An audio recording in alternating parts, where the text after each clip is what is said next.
नमस्कार, मैं हूं आपके साथ अंकिता पाल। बुलेटिन की शुरुआत करते हैं। सीएम पुष्कर सिंह धामी की उत्तराखंड को पर्यटन प्रदेश बनाने की मुहिम अब परिणाम देने लगी है और ग्रामीण पर्यटन को लेकर प्रोत्साहन देने के प्रयासों के तहत राज्य के 4 गांवों को अंतर्राष्ट्रीय पर्यटन दिवस पर सर्वश्रेष्ठ पर्यटन ग्राम पुरस्कार से सम्मानित किया जाएगा। यह पुरस्कार केंद्रीय पर्यटन मंत्रालय की ओर से आगामी 27 सितंबर को नई दिल्ली में आयोजित होने वाले समारोह में प्रदान किया जाएगा। पर्यटन मंत्रालय भारत सरकार द्वारा हर साल राष्ट्रीय स्तर पर सर्वश्रेष्ठ पर्यटन ग्राम प्रतियोगिता आयोजित की जाती है। इस प्रतियोगिता का उद्देश्य ग्रामीण पर्यटन को बढ़ावा देने के साथ साथ सांस्कृतिक और प्राकृतिक धरोहर के संरक्षण को सुनिश्चित करना है।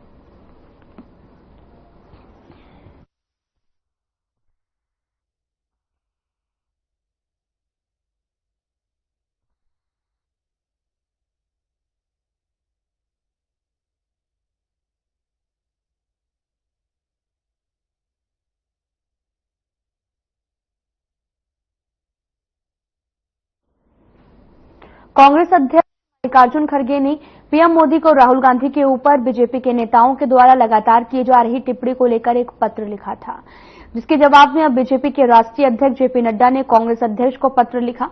जेपी नड्डा द्वारा लिखे गए इस पत्र में कांग्रेस में काफी रोष है। कांग्रेस प्रदेश अध्यक्ष करण महाना ने इस चिट्ठी को लेकर प्रतिक्रिया दी। उन्होंने कहा कि जेपी नड्डा द्वारा लिखे गए इस पत्र से ये स्पष्ट हो गया है कि मानसिकता अभी भी बदली नहीं है।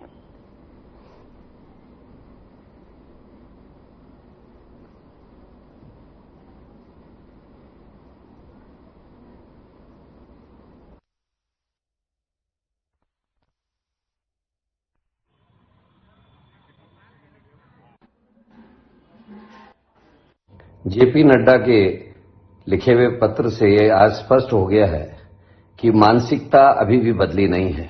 आपको याद होगा, आजादी के कुछ ही समय बाद राजेंद्र प्रसाद जी प्रथम राष्ट्रपति और हमारे सरदार वल्लभ भाई पटेल ने श्यामा प्रसाद मुखर्जी को आरएसएस और उसके संगठनों के लेकर चिताया था कि किस तरीके से हिंसावादी बातें वो कर रहे हैं, जिससे राष्ट्र को और राष्ट्र की एकता को, अखंडता को खतरा पैदा हो सकता है।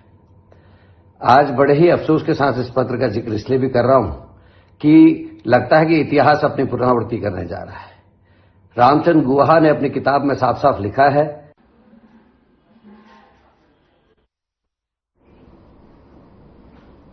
उत्तराखंड जल विद्युत निगम के कालागढ़ स्थित पावर हाउस में काम करने वाले मजदूरों के ईपीएफ यानी कि कर्मचारी भविष्य निधि में करोड़ों का घोटाला सामने आया।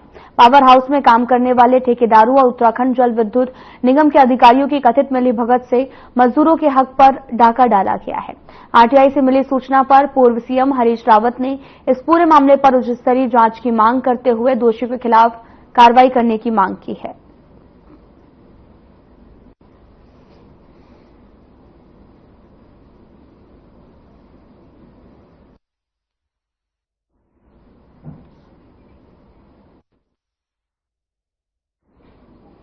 वन नेशन वन इलेक्शन को लेकर प्रदेश में सियासत तेज हो गई है।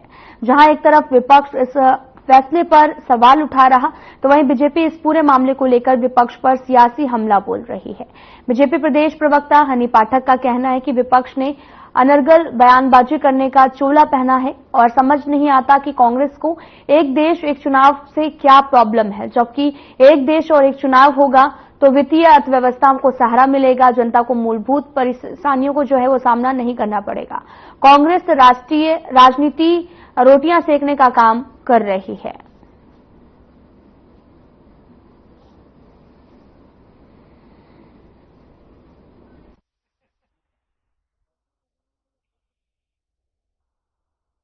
देखिए, ऐसा मूल मुद्दे भटकाने का काम, इस तरीके की अनर्गल बातें करना विपक्ष ने अपना एक चोला बना लिया है। चोला इस तरीके का पहन के ही वो इस तरीके की बातें करता है।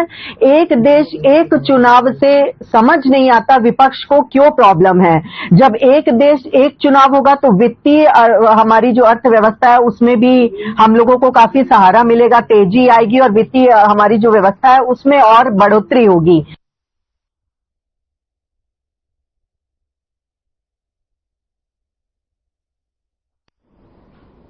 खबर उत्तराखंड प्रदेश के जनपद ऊधम सिंह नगर के तहसील जसपुर से है, जहां पर अनाज मंडी समिति प्रांगण में जिले के मुखिया, जिलाधिकारी उदय राज सिंह की अध्यक्षता में एक जनता दरबार का आयोजन किया गया, जिसमें कार्यक्रम का संचालन जसपुर उप जिलाधिकारी गौरव चटवाल ने किया था। और दरबार में जसपुर तहसीलदार शुभांगिनी सिंह, काशीपुर पुलिस क्षेत्राधिकारी अनुष्का बडोला, काशीपुर अपर पुलिस अधीक्षक अभय प्रताप, मुख्य विकास अधिकारी जसपुर क्षेत्रीय विधायक आदेश सिंह चौहान, जसपुर पूर्व विधायक डॉक्टर शैलेंद्र मोहन सिंगल और साथ ही जसपुर के कोतवाली प्रभारी हरेंद्र चौधरी सहित सभी विभागों के अधिकारी और कर्मचारीगण मौजूद रहे।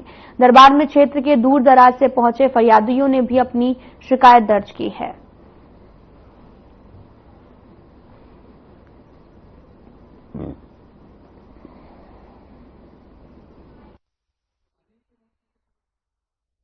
तो जिम्मेदार विभाग है वो मौजूद थे और लगभग 50-55 शिकायतें हम लोगों ने सुना है। अभी 10-15 और शिकायतें हैं, सीडीओ साहब बैठे हैं वो भी सुन रहे हैं। और शिकायतें ज्यादातर डिमांड बेस्ड हैं, सड़क, नाली, खड़ंजा। कुछ शिकायतें समस्याओं से जुड़ी हैं, जैसे बिजली विभाग की हैं, चकरोट का है, नाली पर कब्जे का है या और तरह की शिकायतें। तो सारी शिकायतों को हम लोग सूचीबद्ध किए हैं और उनको प्राथमिकता के आधार पर हम लोग निस्तारित करेंगे। कुछ का निस्तारण अभी फाइनली आपको यहाँ के एसडीएम साहब बता देंगे। देखिए सर, वो आज तहसील दिवस है, इसमें डीएम साहब का दौरा है और हमारा जो था मैटर ग्राम प्रधान के खिलाफ चल जाता भ्रष्टाचार का, और इसमें सारे पर्याप्त सबूत भ्रष्टाचार के होने के बावजूद भी ग्राम प्रधान के खिलाफ कानूनी कार्रवाई अभी तक नहीं हुई। ये हमने डीएम साहब को बोला है और डीएम साहब ने हमें आश्वासन दिया है कि इसमें कार्रवाई आज ही हो जाएगी। ग्राम प्रधान के द्वारा कई सारे जो नालियां सफाई है, कई सारी नालियां ऐसी दिखाई गई हैं जिनमें काम नहीं हुआ और पैसा लिया गया। आज हम जसपुर तहसील दिवस में डीएम महोदय के नेतृत्व में एक जन समस्या दरबार लगाया गया है। इसमें हमने जो है जसपुर क्षेत्र के अंतर्गत अंडर स्टेट पॉलिटी लैब और गांव गंगापुर में 20 परिवारों को लेकर आवास दिलाए जाने के संबंध में और टूटी सड़क और बंद नाली के निर्माण कार्य की मांग की है। हमारे ग्राम नादेड़ में शौचालय में फर्जीवाड़ा पाया गया है। जो सरकारी नौकरी वाले हैं उनको शौचालय दिया गया है और जो पात्र हैं उनको नहीं दिया जा रहा है। अभी इन लोगों ने जांच की है, उसमें इन्होंने दिखाया है क्या जो जिनका बना गया है शौचालय सरकारी नौकरी वालों को उनसे वसूली की जाए, लेकिन उन लोगों से वसूली क्यों की जाए? जिन सरकारी अफसरों ने किया है ये काम, हम उनका कार्रवाई चाहते हैं, उनसे ही वसूली जाएगी। शिकायत के क्रम में हम लोग बीडीओ वीडियो साथ में जांच करेंगे और जांच में जो परिस्थिति होगी, जो चीजें निकलेंगी, उसके क्रम में से हम लोग बेहतर कार्रवाई यहाँ करेंगे और भ्रष्टाचार का मैटर है तो उसके अकॉर्डिंगली जो दंडात्मक कार्रवाई होगी उसके लिए आपको पर्टिकुलर जो कार्रवाई आप चाहते हैं, जिस विभाग पत्र या जिसकी बात कर रहे हैं, आप अगर उसको संज्ञान में देंगे तो उस पर निर्णय और कार्रवाई करके आपको देंगे। श्रीनगर जनपद पौड़ी का महत्वपूर्ण कस्बा है, जहां पर जनपद की अधिकांश आबादी निवासरत है। साइबर फ्रॉड होने का आमजन को लंबी दूरी तय कर पौड़ी या फिर कोटद्वार साइबर सेल में रिपोर्ट दर्ज करवानी पड़ती थी। आमजन की सुविधा को देखते हुए बढ़ते साइबर और फाइनेंशियल फ्रॉड के दृष्टिगत में लोकेश्वर सिंह द्वारा महिला थाना श्रीनगर में साइबर सेल और फाइनेंशियली फ्रॉड को लेकर रिबन काट कर शुभारंभ किया गया है। श्रीनगर में साइबर सेल और फाइनेंशियल फ्रॉड यूनिट खोली गई है, जहां पर लोग अपनी साइबर और फाइनेंशियल फ्रॉड संबंधी शिकायतें दर्ज करा सकेंगे।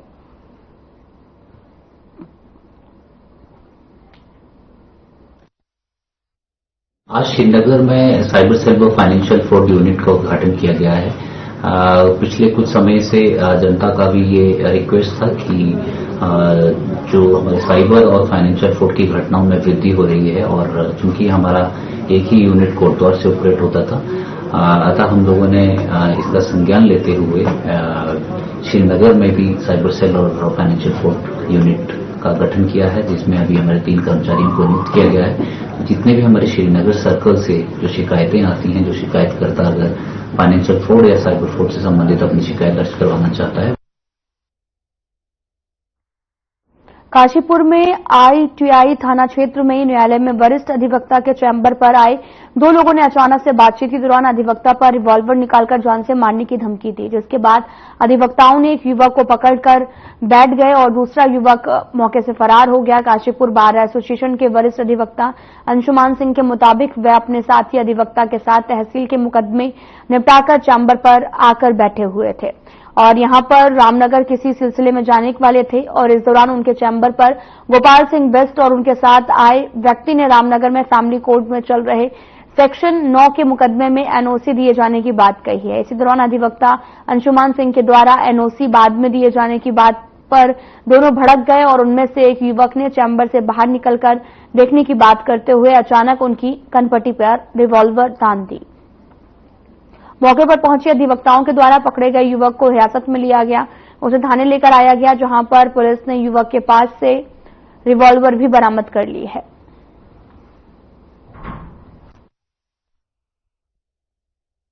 हमारे मुकदमे लगे हुए थे तो मैं और मेरे साथी जो कि मार्केट की अधिवक्ता हम लोगों तहसील लेके वहाँ से मुकदमे निपटाता रहा। हम लोग अपने चैम्बर पे आए तो मेरे साथी दिग्विजय सिंह, उनके साथ मुझे रामनगर जाना था एक केस के सिलसिले में तुरंत।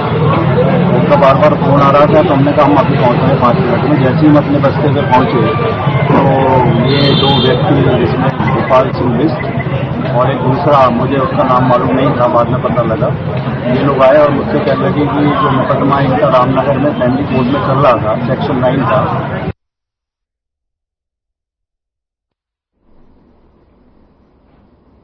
सीएम पुष्कर सिंह धामी ने राज्य के बिजली उपभोक्ताओं को बड़ी राहत दी है। अब 100 यूनिट बिजली खर्च करने वाले उपभोक्ताओं को 50% सब्सिडी दी जाएगी, जबकि उच्च हिमालय क्षेत्र में यह मानक 200 यूनिट तक रहेगा। 1 किलोवाट तक विद्युत भार वाले उपभोक्ता इस सुविधा के पात्र होंगे और योजना से प्रदेश के लगभग 12 लाख उपभोक्ता लाभान्वित होंगे। कांग्रेस प्रदेश प्रवक्ता गरिमा दसोनी ने मुख्यमंत्री के द्वारा दी गई इस राहत को बेबुनियाद बताया और कहा कि 100 यूनिट से नागरिकों को कहीं से कोई राहत नहीं मिलती है। आगे उन्होंने कहा, ये तो वही बात हुई कि इंसान को मार दो और फिर राहत दे दो।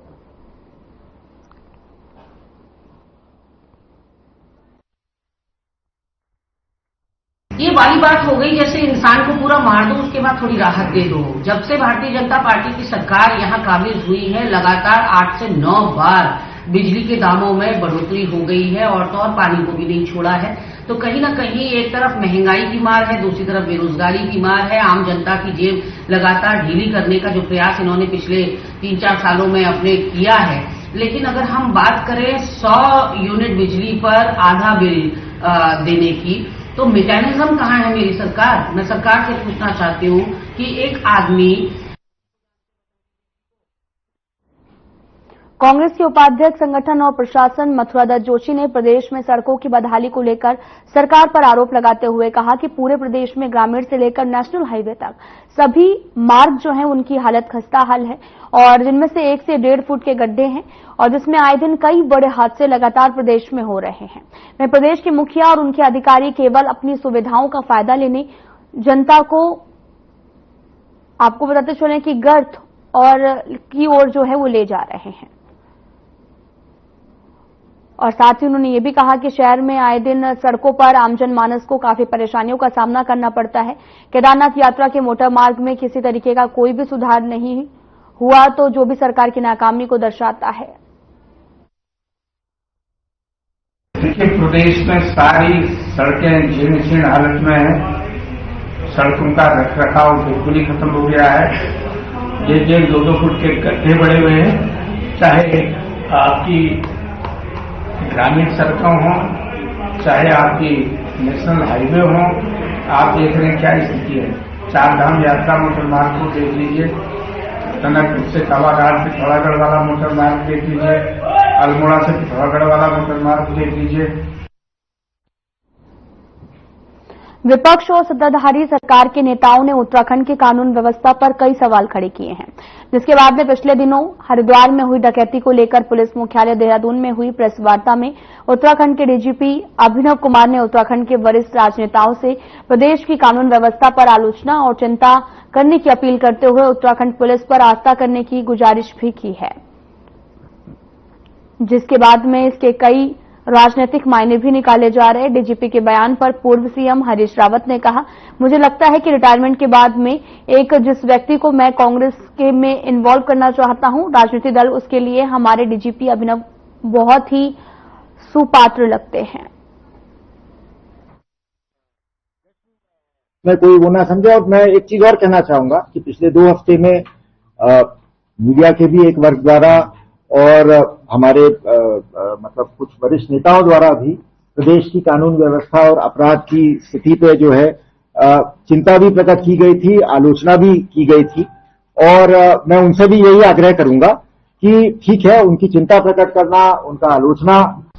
मैंने उनका बयान अभी अभी किसी पत्रकार बंधु ने मेरे पास भेजा, मैंने देखा है, तो मुझे लगा कि रिटायरमेंट के बाद जिस व्यक्ति को मैं कांग्रेस में इनरोल करना चाहूंगा राजनीतिक दल में, उसके लिए हमारे डीजीपी बहुत सुपात्र लगते हैं।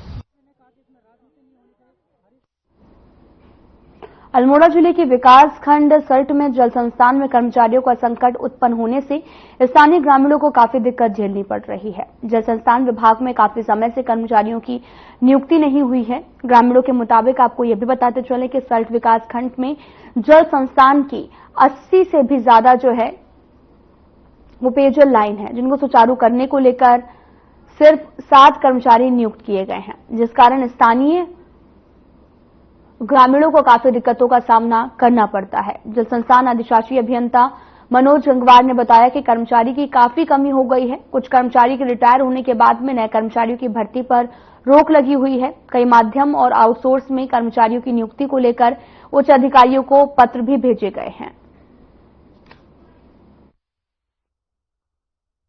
सर्ट क्षेत्र में 80 पेयजल लाइनें हैं जो विभाग द्वारा जल संस्थान द्वारा हमको बताई गई है कि 80 लाइनें हैं, और 80 लाइनों में केवल 7 कर्मचारी हैं। और 7 कर्मचारी हैं, उनमें भी कभी कोई छुट्टी चले जाता है, कभी किसी के घर में नुकसान डेथ हो जाती है किसी की, वो चले जाते हैं। जनता त्राइमाम है। और विभाग के द्वारा कहा जा रहा है कि जो एस्टिमेट हम जो है आपदा में और उसमें दूसरे विभागों से किसी भी प्रकार से मरम्मत जनता को संतुष्ट करने के लिए हमारे पास जो योजना है उसके हिसाब से कर्मचारियों की काफी कमी हो गई है हमारे पास, क्योंकि जो कर्मचारी रिटायर हो गए हैं उसके बदले में नए कर्मचारियों की भर्ती पर रोक लगी हुई है। इसके बदले में विभिन्न माध्यमों से आउटसोर्स के माध्यम से कर्मचारी भरे जाने के लिए जो है वो प्रपत्र जो है हमने उच्चाधिकारियों को प्रेषित कर दिए हैं। ऐसी वहां से स्वीकृति आती है तो हम लोग कर्मचारियों को वहां पे नियुक्त करेंगे। उत्तराखंड कांग्रेस द्वारा निकाली गई केदारनाथ प्रतिष्ठा यात्रा पर बीजेपी ने निशाना साधा है।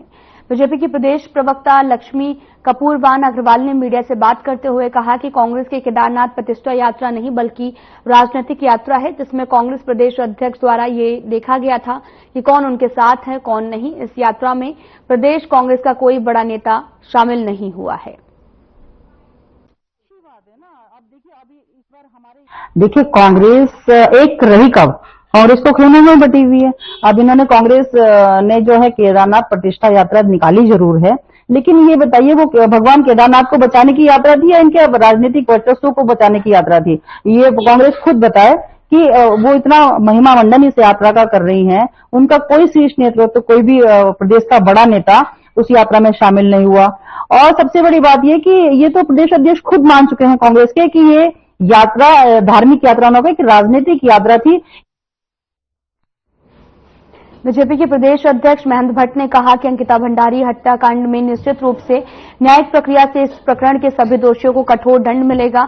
उन्होंने इस मुद्दे को लेकर राजनीति को दुर्भाग्यपूर्ण बताते हुए दिवंगत आत्मा और पीड़ित के परिजनों एवं जनभावनाओं का अपमान भी बताया। प्रदेश अध्यक्ष भट्ट ने कहा कि 2 साल पूर्व उत्तराखंड की बेटी के साथ हुए इस जघन्य अपराध पर सख्त कानूनी कार्रवाई कर बीजेपी सरकार ने नजीर पेश की है। उन्होंने इस पूरे प्रकरण का दुर्भावना से की जा रही राजनीति के लिए विपक्ष विशेषकर कांग्रेस की कड़ी आलोचना की है। इस दुखद घटना पर हुई जांच और कार्रवाई से पीड़ित परिजन प्रदेशवासियों एवं न्यायालय में संतुष्टि भी जता चुके हैं और मुद्दा विहीन एवं विचारहीन कांग्रेस सिर्फ और सिर्फ सुर्खियों में बने रहने के लिए पीड़ित परिवार के जख्मों पर नमक छिड़कने का काम करती रही है।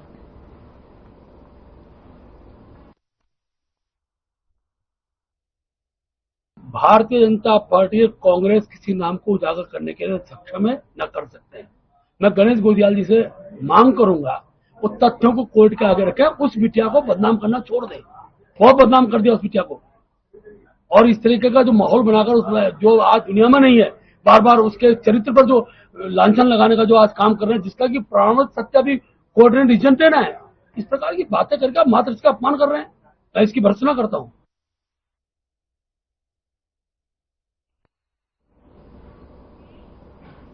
अल्मोड़ा जिले के विकास सड़ के तल्ला मानिला देवी मंदिर में प्रधानमंत्री नरेंद्र मोदी और विधायक महज जीना के जन्मदिन के पर जो है वो सेवा पखवाड़ा कार्यक्रम के तहत prime hospital Kashipur surgeon doctor Arjun Singh Bora और विमल बोरा के नेतृत्व में निःशुल्क स्वास्थ्य शिविर के साथ रक्तदान शिविर का आयोजन किया गया। सेवा पखवाड़ा कार्यक्रम के तहत दूर दराज से आए सैकड़ों ग्रामीणों ने स्वास्थ्य लाभ लिया है और साथ ही तल्ला मानिला देवी मंदिर में सल्ट विधायक महज जीना के दीर्घायु के लिए हवन यज्ञ पूजा अर्चना भी की गई है।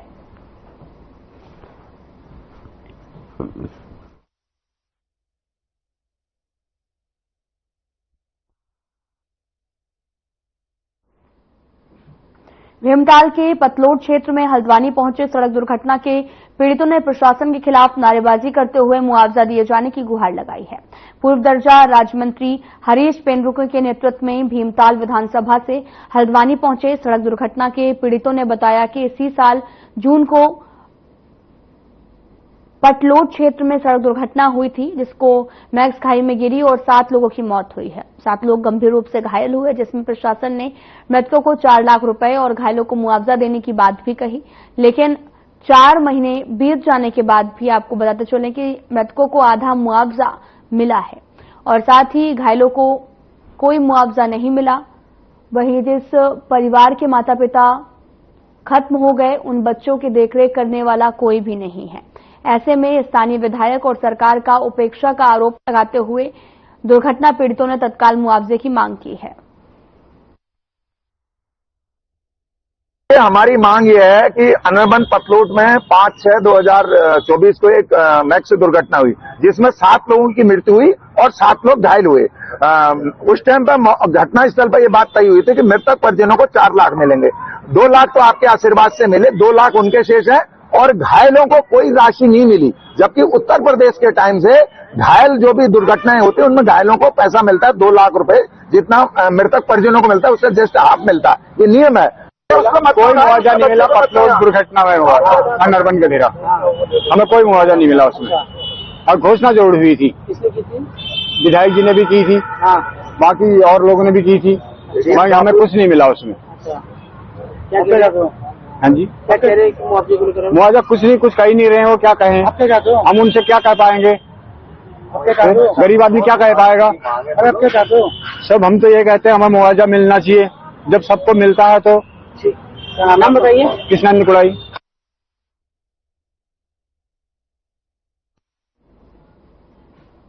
गैरसैंण में हुए मानसून सत्र के दौरान नगर निगम अधिनियम संशोधन विधेयक को लेकर गठित की गई प्रवर समिति की पहली बैठक देहरादून विधानसभा में आयोजित की गई। बैठक करीब 1 घंटे तक चली, लेकिन कांग्रेस के दोनों सदस्य बैठक में मौजूद नहीं थे। अब अगली बैठक 24 सितंबर को बुलाई गई है।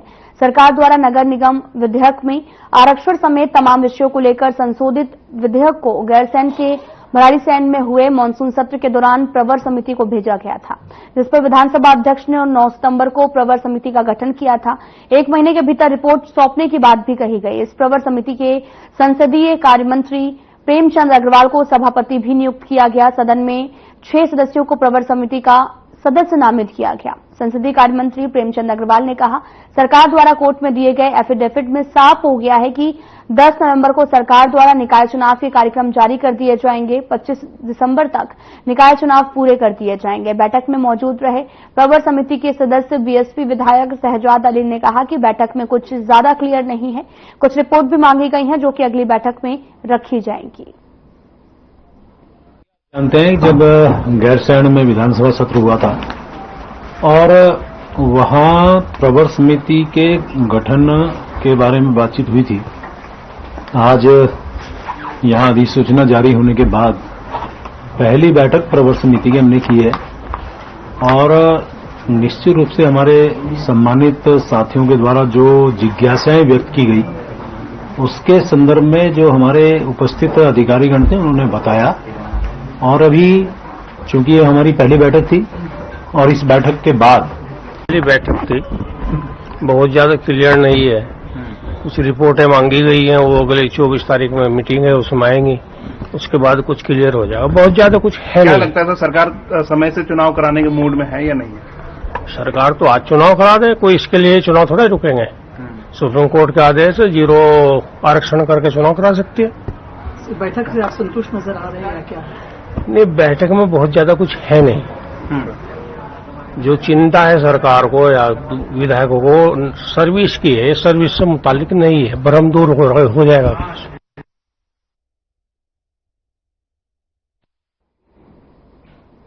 फिलहाल इस वीडियो में इतना ही। नमस्कार।